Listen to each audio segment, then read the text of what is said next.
Well, just like with corn, we talked about a seasonal program here a few weeks ago. We wanted just to show you what the bean chart looked like as well. So, as always, keep in mind everything we're discussing is for education and example purposes. Make sure you guys understand and know your own risk tolerance as we go through the information.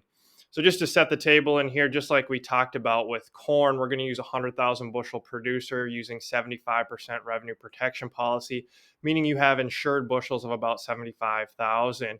And then if we look at our third strategy, you would want to allocate about 33% or roughly 25,000 of those bushels into a cash sale strategy. Now, again, you can diversify further down and take a seasonal average program, for example, as diversifying your cash strategy. Hopefully that makes sense. And maybe consider something like 10,000 bushels. You're making 1,000 bushel sale a week here over 10 weeks. What we have here in front of us is that November seasonal bean chart. And we tried to highlight roughly that April 23rd to June 25th timeframe.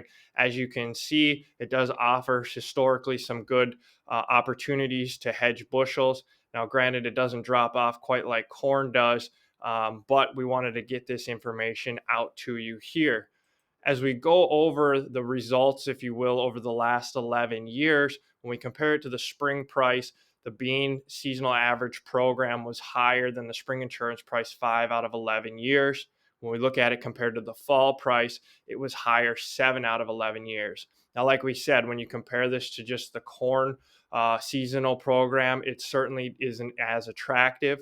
And we would also look at considering having a knockout price for some of that reason.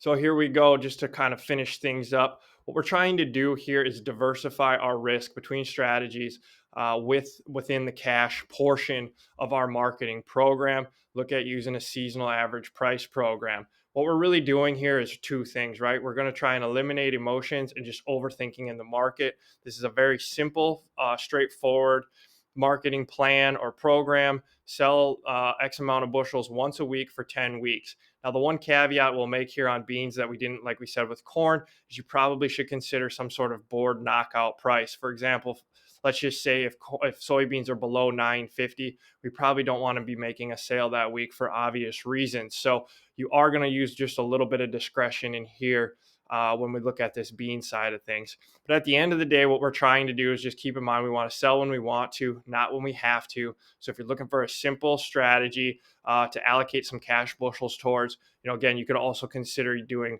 soybeans on an average price program. If you guys have any questions, feel free to reach out to us. More than happy to help. As always, like the video, subscribe to the channel. We always enjoy making this content for you.